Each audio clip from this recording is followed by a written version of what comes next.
Okay, I think hopefully everyone's here that intends to join us this morning for Robin's talk. I'm Sarah. I work in the Human Resources team at the college, and it's my great pleasure to introduce Robin Jackson, who is the director of the Duchy College Rural Business School. Rural Business School is at the cutting edge of positive development in the rural industry and is an organisation that combines education, training, business support and applied research for rural industries.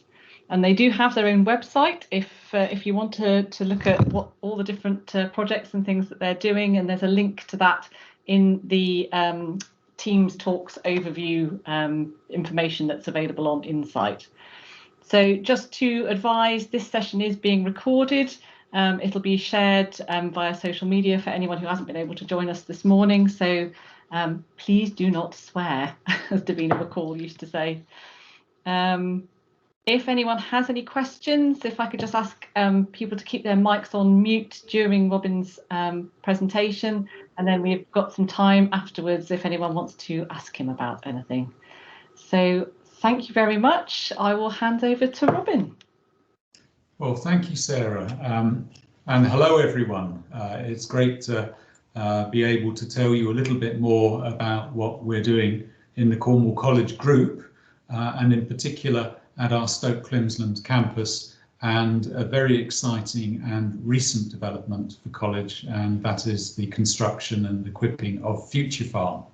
So I'm going to be focusing on a green hoof-print approach to dairying today, and I'm going to give you a little bit of background information about our region and our sector and why it's important, but then on to why emissions are significantly important for the dairy sector and mitigating them, and then on what the industry is going to want to do and proposes to do, will do, and then why college is stepping into this space. So without further ado, let's give you a brief perspective on our region. Now, when we look at the southwest, it is predominantly pastoral. We're on a peninsula that's poking out into the Atlantic and into the Channel, and we have a unique landscape. It's a beautiful landscape, I love it. We have a unique climate, and agriculture has shaped this. For millennia, we have been farming, and you won't necessarily think of our landscape as agricultural, as industrial, but it is. It is an industrially shaped landscape, from the field boundaries to the pastures, to the different crops and different landscapes, different types of production. Agriculture has been responsible, from the moorlands that we can wander across to the very shores. You can see the pastoral nature of the southwest, and in particular in Devon and Cornwall. And farming looks after 75% of our land mass. It's quite spectacular. And when you look at the importance to our region, and this is from the Farm Business Survey that we undertake at the Rural Business School for DEFRA, the southwest has the greatest contribution of any region in England through agriculture to our domestic product. In a sense, that's the economic value of agriculture. And in Devon and Cornwall, it's between 20 and 30% of our economy is underpinned by agriculture, so it's significant. And when we actually think about what is our biggest sector, well, if we look at the next DEFRA graph, you can see that the southwest is predominantly livestock. So again, this pastoral basis that we see when we look out the window is managed by farmers who are grazing livestock, as compared to, as you move further across England, what are crops, arable or horticultural. And in the far west of Cornwall, for sure, you do see more horticultural products, but we are still predominantly a pastoral region. And remember that our farmers aren't just here producing food for us. That rural economy, that allure that our region provides for tourism and for food and drink significantly contributes to other sectors in our economy, effectively retail, tourism and leisure activities, for example. So the farmers aren't just producing food, they are managing those landscapes. And yet farming has had a bad press over the past few years, and it seemed to be significantly contributing to the emergencies. And by the emergencies, I mean the climate emergency. Greenhouse gas emissions are causing global warming. It's nigh on irrefutable. Temperatures are rising, and since we're on a peninsula at the far southern end of the United Kingdom, poking into the Atlantic and the Channel, rainfall is going to significantly increase. So we're getting more adverse weather, higher temperatures, wetter winters. And this will have an impact not just upon our environment, but also upon the spread of disease as well. And in Cornwall, the contribution of the various different sectors towards climate change through their greenhouse gas emissions has been calculated, and Devon's done it as well as part of its climate emergency. And both of them have agriculture somewhere between 18 and 20% of the contribution towards the climate emergency because of the greenhouse gas emissions. So it may seem that it's fairly significant. However, we don't just have a climate emergency. It goes hand in hand with an environmental, an ecological emergency. And this is from the Living Planet report, where they've mapped out the decline of avian, reptile and amphibian, mammalian and fish species across the planet, and habitat degradation, in particular how we make use of land and we change land, is responsible for nigh on 50% of bird, reptile and amphibian and mammalian species loss. And you can imagine farming as part of land management, not just decline in rainforests, is a significant driver in this. However, I must ask you to stop and just pause for a moment, because we can't be berating farmers as being responsible for this. For sure, they play a part. However, we have a shared responsibility, because we all need food. We need square meals a day. And the farming community has been driven by incentives from government in the past and by pressure from supermarkets and food processors and other parties that they're selling to farm in the way that they have been farming, to drive up productivity. Just after the Second World War, it was deemed a good idea to remove hedgerows. It was deemed a good idea to make vast use of chemical fertilizers and pesticides. And look where that's got us. So we've all got to share responsibility, and we can all collectively come up with solutions and make a difference, make things better. So individually and as consumers and as communities, we can be looking for better ways to produce food and food that we source. We can be, with our governments and agencies, better incentivising the right practice and the right sort of industries. And in particular, the private sector, not just the farmers, but let's think about it, the supermarkets and others and charities can all be playing a very big role in this solution.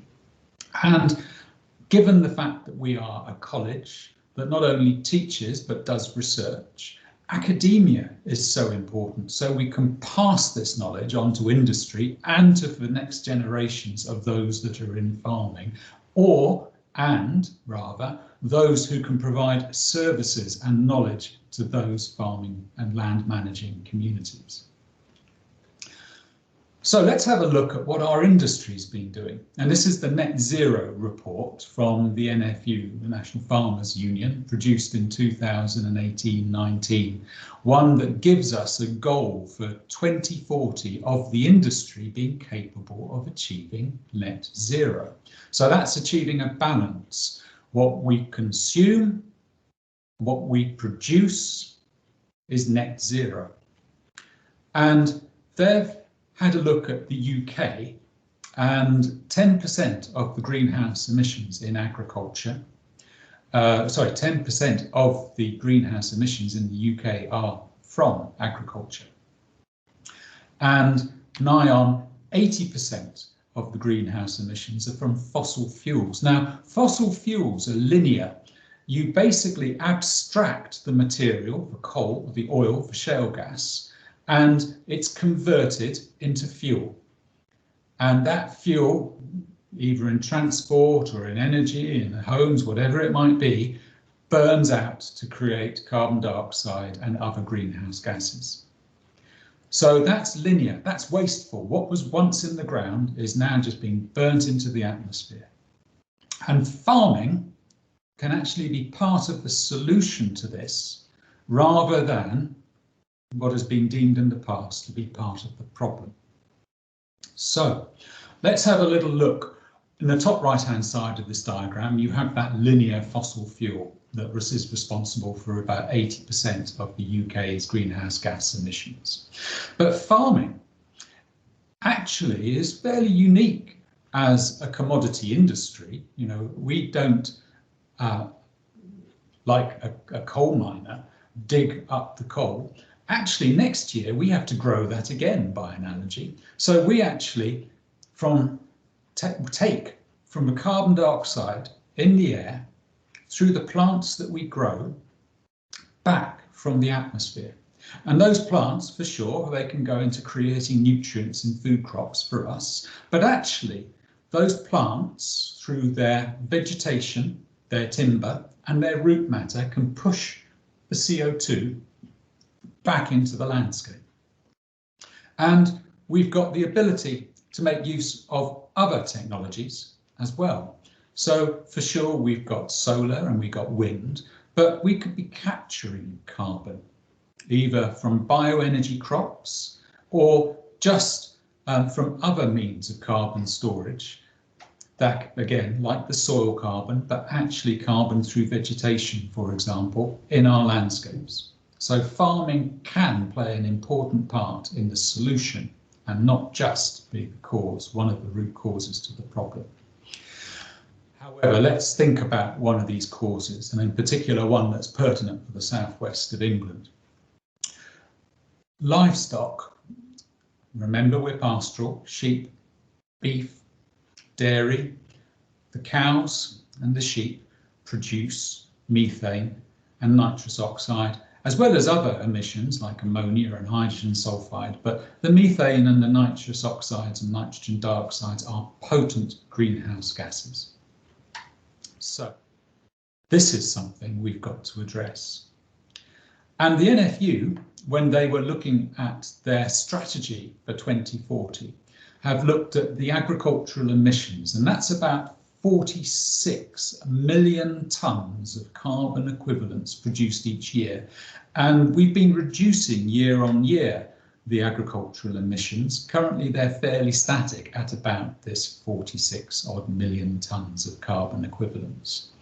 But we're quite confident that through 3 different measures, we can balance that out. The first measure that's being proposed is to make farming more efficient.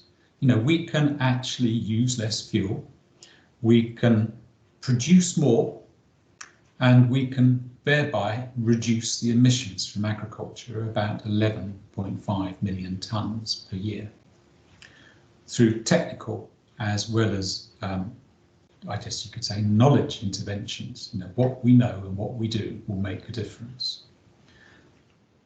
Then secondly, from the get-go, we could be storing carbon in our landscape. So did you know that the soil stores more carbon than vegetation, so more than forests will store? So from the get-go, we could be storing carbon in the soil by better soil management. And we can be increasing the carbon through woodland and through hedgerows, plant more trees. And the third one is, well, one of the biggest, and this is where technology is catching up with us now. We can be creating new sources of fuels. Remember that methane is actually a combustible gas. It burns. It's not just something that creates a greenhouse gas. It can be a fuel as well. So why can't you use that fuel instead of a fossil fuel? Rather than taking it out and putting it into the atmosphere, just keep on reusing it, because plants will grow it and animals will produce it. And if we think about that 46 odd million tonnes of CO2 equivalent that's produced by agriculture, look at the left-hand side of this diagram. Predominantly, that comes from ruminant digestion.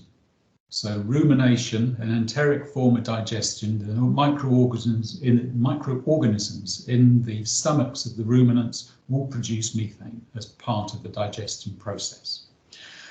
Also, the waste from those animals will produce methane and nitrous oxide and carbon dioxide as well. And then you've got on the farm the use of fuel and the use of chemical fertilizers. And I'll come back to that a little bit later in this talk, because we can make better use and better ways of producing alternative fuels and alternatives to the chemical fertilizers, ones that are entirely circular. I'll come back to that in just a little bit. Not included in this diagram, though, is what happens with the food after the farm gate. You know, after that 46 million tonnes of CO2 is being produced, there is significant waste in food after the farm gate, and that accounts for a significant amount of emissions, as well as the processing and the transportation and effectively keeping that food cool or cooking it. And these are areas that we cumulatively, you know, us as consumers, us as chefs, whatever it might be, whichever industry we're in, that we can be making a difference. So let's go back to cattle. Remember that pastoral bit about our economy. So looking at the cattle, the digestion and the waste are nearly over 47% of that NFU's calculated emissions. And in Devon and Cornwall, grazing livestock accounts for nearly 66% of the farms. So that's over 4,600 farms have grazing livestock, cows and sheep. And in dairy in particular is one of the most profitable sectors, nearly 1,000 farms. And when you look at the farms in the dairy sector, that is close to 230 odd thousand cows. So that's a significant source of emissions.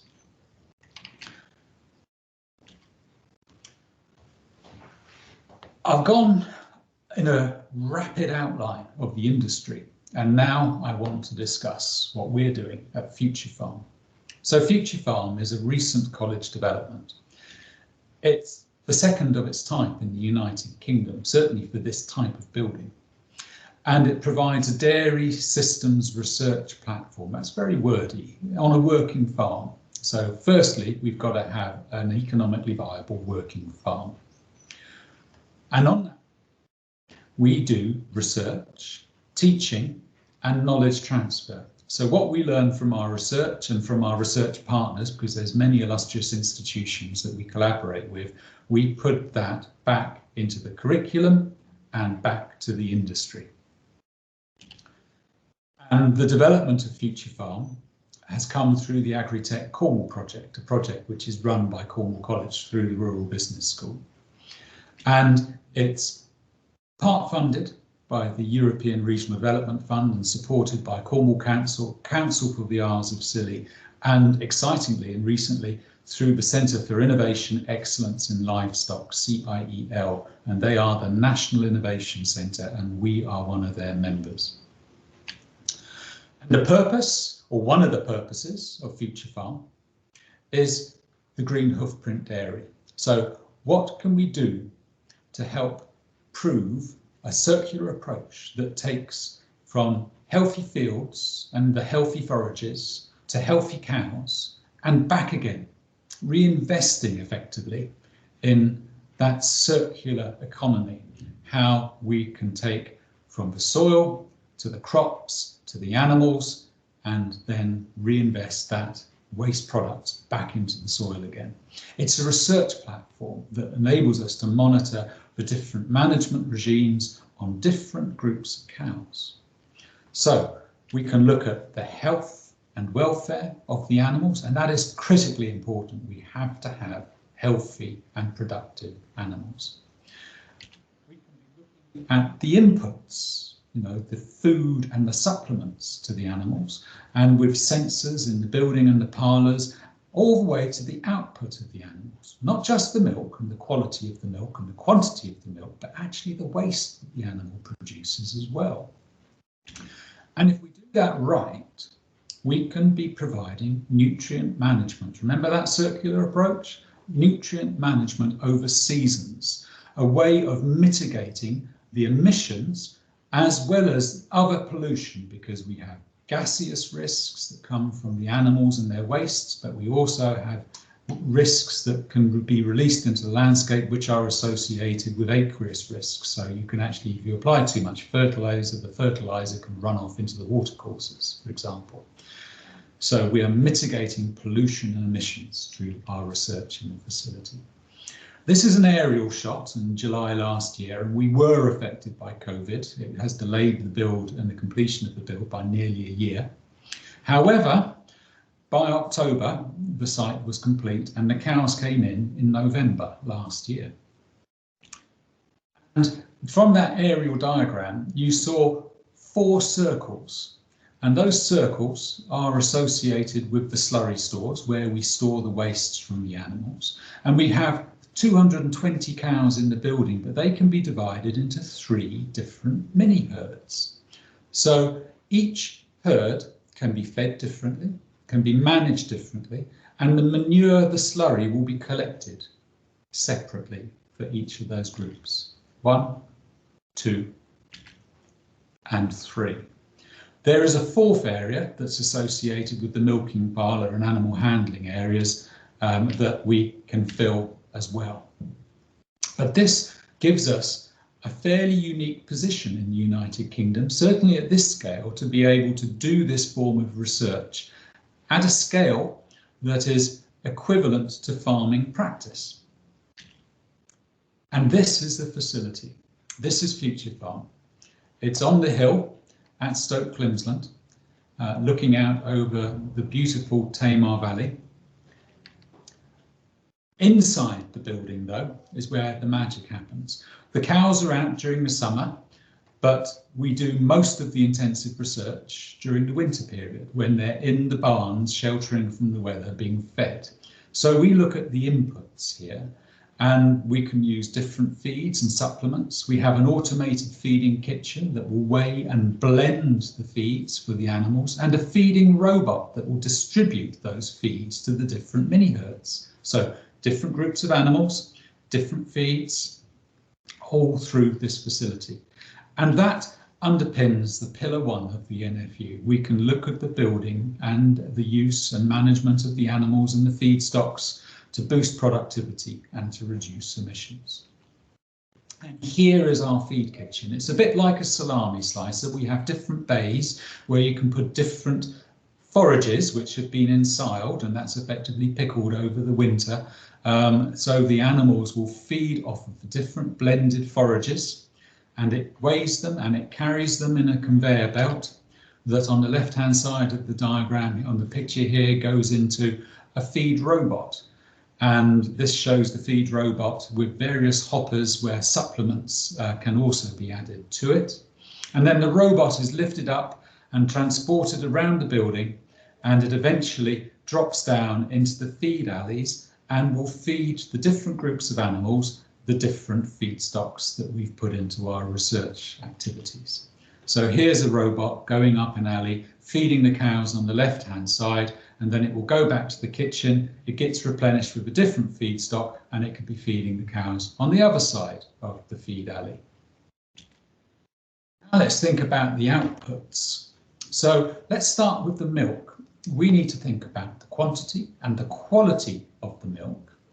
And we need to think about the health and the welfare of the cows. And we can do this using the monitoring of the animals, and for each animal and each mini herd and the entire herd, either through the milking parlour and sensors in the building, to help a more economically as well as efficient farm. And again, that's supporting the pillar 1 of the NFU's net zero prospectus. And the parlour is a standard herringbone parlour, so it's nothing necessarily high tech, and this is what is a predominant type of parlour in the southwest of England, but we can monitor each animal as well as the individual herds as well as the whole herd through the parlour as well. And then we got the wastes from the animals, the greenhouse gas emissions that we could associate with individual animals, and we're working with companies to monitor to help them develop technology to better monitor those animals. And then we can be looking at the changes to the chemical composition of the slurries. You feed the animals differently, well, the slurries might well change and their greenhouse gas emissions might change. But you can also add things to the slurries to help reduce or mitigate the effect of those emissions. And it's not just the emissions of the slurries in those big circular stores, because slurry is a valuable fertiliser. Again, this is a circular approach we can and should be making much more use of, is where we can use the waste products for the animals to avoid the use of chemical fertilisers in the fields. And this is another pillar 1 supporting activity in our future farm. And these are our big slurry stores from the side on. They're large, they're circular, they hold the waste. And it's not just the use of that waste as a chemical fertiliser. We can be looking at that pillar 3, that one where we're looking further into the future of farming, where we can take and capture the emissions from the slurry and we can turn them into useful products. And there's a company in Cornwall called Benneman, and I do suggest you look them up, that's doing and developing just that. They are able to take the manures from cows and cut grass and put them into covered slurry lagoons, and they can collect the gas from those lagoons and they can separate those gases out, and in particular separate out the biomethane. And the biomethane they can store and they can transport that to sites of consumption. In particular, by consumption, I mean in heating, in electricity, in other transportation. So that's a circular approach, can be achieved by growing grass and feeding it to cows, and the cows producing the slurries as well as producing milk, and those slurries effectively being turned into something that is not just a chemical fertiliser, but also a source of fuel. So we avoid that linear abstraction of fuel. And then we've got the soil, and I mentioned the soil and how the soil can sequester carbon. So if we have healthy soil, the soil will pull carbon in. And there's a talk from one of my colleagues in the Rural Business School tomorrow, Farm Net Zero by Alex Beddington, just about that. I do recommend you watch it. And through our soil carbon project, another Agritech funded project, we've created a way of helping farmers and landowners better monitor their soil carbon and their soil organic matter and link that back to efficient and improved forms of practice. So how you can better use your type of production to invest in the soil and increase the yields from the soil, because healthy soil means healthy crops. And that's not just farm performance, that's also natural capital, because healthy soil will field healthy crops, more biodiverse crops, better wildlife, but also the potential for carbon trading. And then we have the crap app. Farm manures are so important, a replacement for chemical fertilizers. And again, this is a significant productivity and reduction in emissions if we use them right. And we've produced our own app, and it's one of the most popular apps in UK farming for nutrient management from animal wastes, where we link the soil, the season, the weather to the regulations from government, and its agencies, how we link that to past and future crop requirements, and how that can help factor in the cost savings and mitigate the pollution risks. And that's available for free to download. And then we've got the sward. You know, back to that bit about the soil. You invest in healthy soil, you can actually increase the farm performance because you get healthier crops. Well, if we're a pastoral region, we just don't want monocultures or binary cultures, because nature isn't like that. Nature needs diversity. And in fact, animals, especially the ruminants, will pick and choose what they're foraging on. And in many cases, they will do this either to aid their digestion, it's not just how they feel, but also it can be used by them to help with its healthcare properties. You know, there are a range of plants that will actually help reduce particular parasites, for example. And if we make better use of our swards and make them more biodiverse, we can not just be improving farm productivity and the health of the animals, but these plants actually, through their root matter, and because the roots of diverse swards will grow further down into the ground, they will put more carbon into the soil. So we have a research project that's been running at Duchy College into a multiple species sward mix, where we're looking at the different species and their potential for novel silages, effectively what you put into those big bays at Future Farm that you can use to feed the animals over the winter, and enable us to look at the different plant species and their abundance and what works well in particular areas and what doesn't, and that we can actually look at them for their particular micronutrients and their benefits to the animals, as well as looking at them for their benefits to the environment and how they can be used to reduce pollution, because many of the deep rooting ones will actually also take nitrogen out of fertilizer and put it deeper into the soil and not into the watercourses. And again, we've just launched an app for this, which is freely available through the Google App Store to help farmers and land managers do just that. And if you'd like some more information, we ran a series with in the Southwest with our local local economic partnerships and key stakeholders in the universities and in the particular industries from the farming community, but also food processors, where we were looking at growing back post the pandemic. And we've got 2 sessions in that address the climate challenge, as well as one that looks at regenerative agriculture, you know, how we can make use of agriculture to help solve the environmental and the ecological crisis. So Growing Back is a repository of information. We got the Agritech Cornwall project, and you can visit that for more information. And that's in addition to the Rural Business School information that Sarah talked about at the start.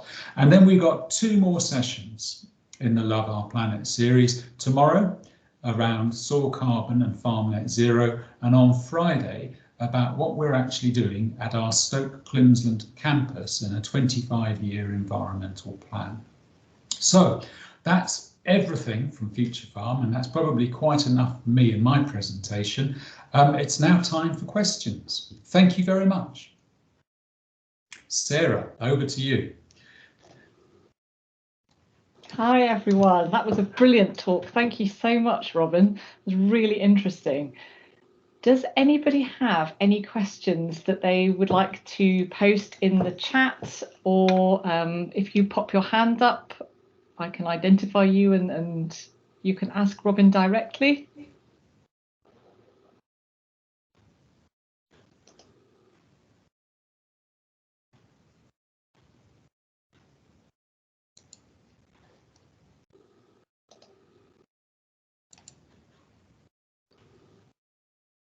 It's gone very quiet. Gone very quiet. I have a question, Robin.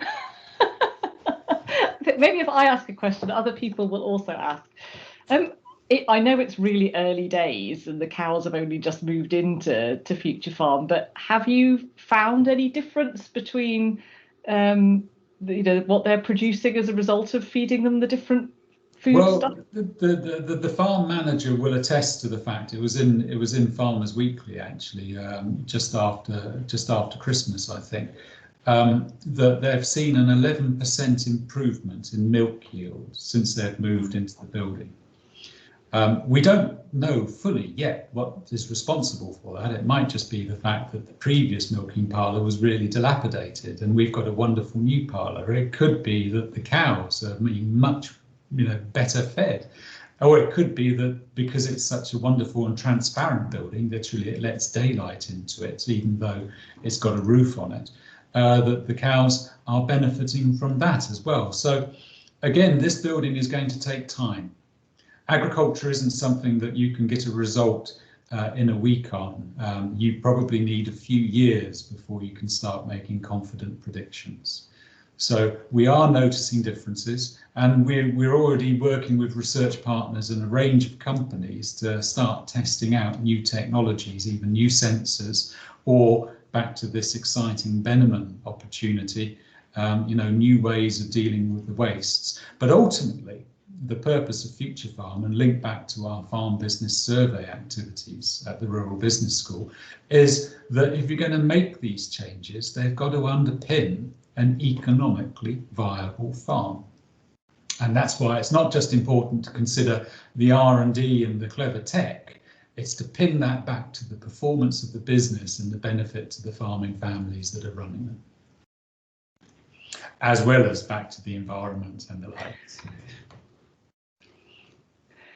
Thank you, Robin. Craig, you've got your hand up. Are you able to unmute? Yeah, hi, Robin. Yeah, thanks very much for that. That was a really interesting talk.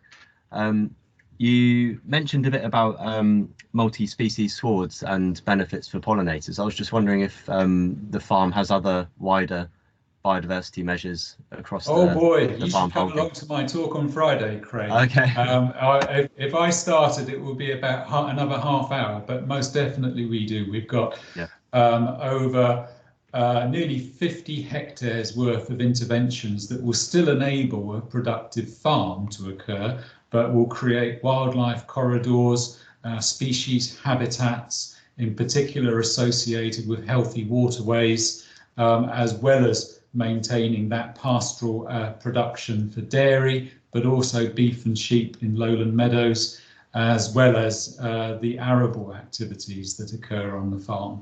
So most definitely, we want to have not just a climate change solution through our college farm, as well as our other college farms, either at Rosewarne or at Bigton, but also an environmental solution, because unfortunately climate change and the climate emergency goes hand in hand with the ecological and environmental emergencies. Fantastic. Yeah, thanks for that. I'd like to come and have a visit at some point. You're more than welcome. Everybody's more than welcome. Well, obviously, once we ease the lockdown, hopefully we'll be back to normal and we can be walking the farm and also showing you around Future Farm. Brilliant. Thank you. Any other questions at all for Robin?